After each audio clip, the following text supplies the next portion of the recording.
In the 2016, 2020, and 2024 elections, farmers across the United States overwhelmingly voted for Donald Trump. Now, in 2016, that was not a good decision. In 2020, that was kind of dumb. In 2024, that was very stupid. Because at least in 2016, right, like, we didn't know what was going to happen, but we did know that he promised mass deportations and to build a wall, which of course would directly hurt farmers. In 2020, Trump had already had a trade war going for 2 years that cost farmers so much that it sent a record number of farmers into bankruptcy and caused the administration to have to send out billions of dollars in personal checks just to keep farms afloat. So in 2024, when Donald Trump was promising both mass deportations and more tariffs, you would think that farmers would have caught on by now, right? Like, hey, we got screwed the first time. We got screwed with the tariffs. We got screwed with the immigration thing. Maybe let's not vote for the guy who's promising to do all of that on steroids. But they did. And all of us across the country, of course, are paying the price for that. And these farmers are pissed off. Rightfully so. Like, you have every right to be pissed off if you didn't vote for Trump. But these farmers that recently spoke to the media did, in fact, vote for Donald Trump. And now they're trying to say that we didn't know this was going to happen. Let me read you a couple of these quotes. We're just in such a state of shock. We just don't really even know how to respond to all this. Talking about the on-again, off-again trade war. We thought this was sacred and really untouchable. Also referring to, by the way, cuts to the U.S. Department of Agriculture that stopped payments to farmers under a program that was started under Biden. So it's just quite a shock and very devastating. Everyone thinks all farmers voted for this, but we did not vote for this. There's a whole lot of white people who are now upset that they voted for Trump. So I just want to point out this lesson and thing we do in the Black community where we say all skin folk and kin folk. Y'all voted for that man because he's white and you didn't want to see a Black woman become the president.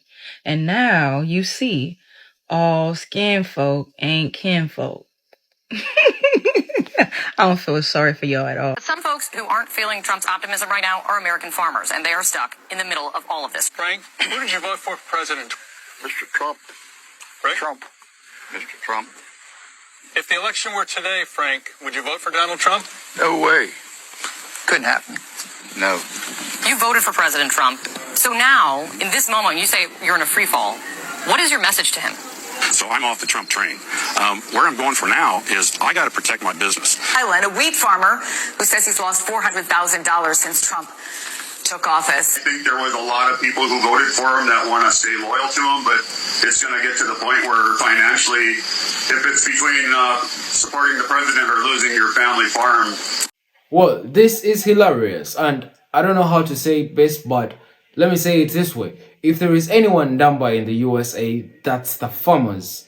Well, they've always voted for Trump and they've always stood behind him, and he has always hurt them in every way, emotionally, physically, but mostly in their pockets. And right now, they've learned their lesson. Farmers are regretting, especially Maga farmers in red states are regretting their vote for Trump.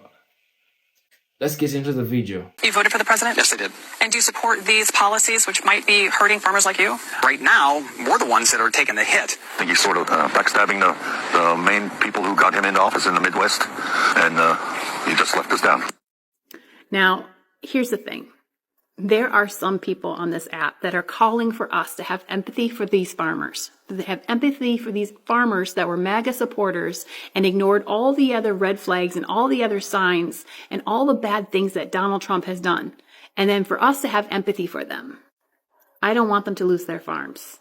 I don't want people to go hungry. I don't want the people that are going to be affected by this most, which are lower income, single mothers, people like that. I don't want them to have to suffer for the consequences of these men and their actions. But let's be honest, sometimes you have to learn the lesson the hard way. And that's what they're doing right now. They are learning the lesson the hard way because they didn't listen to every single person out there that was screaming from the top of their lungs, saying how dangerous this man was, talking about Project 2025. They ignored the fact that he's a felon. They ignored the fact that he is a man who has assaulted women. They ignored those facts. They didn't care about that. And they let billionaires take over. So for now, no, I do not have empathy for them. Maybe I will in a week or 2 weeks, but right now I don't. I have empathy for the people that will suffer because of their actions. What do you guys think?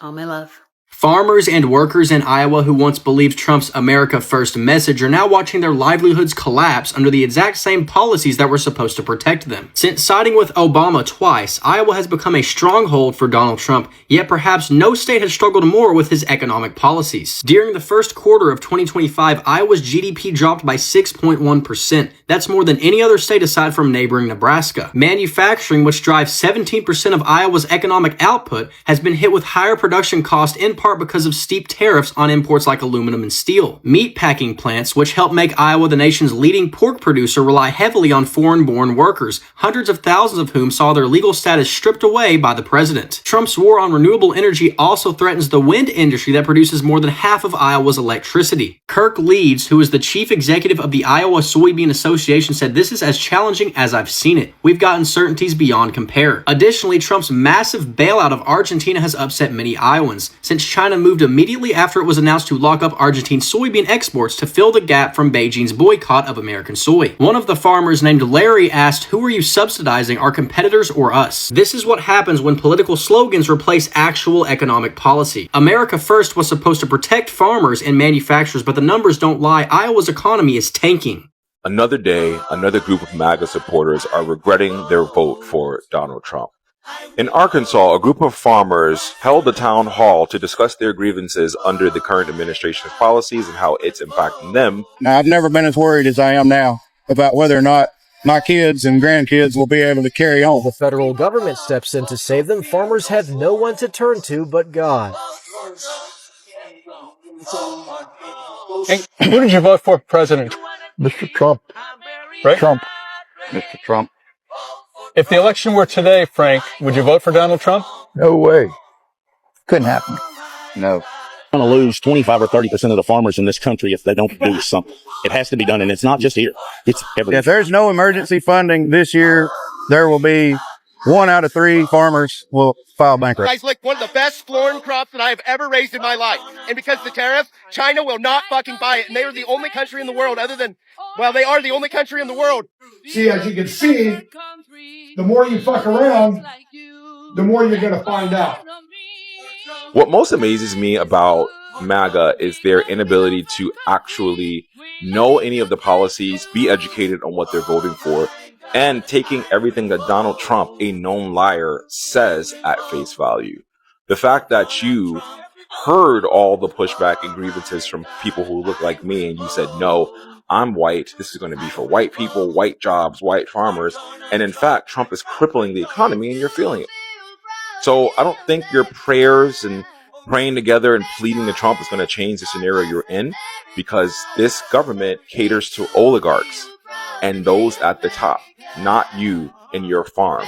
And now you're hemorrhaging because you don't have the workers because ICE is capturing them. And then you also can't produce on your farm because you don't have subsidies anymore.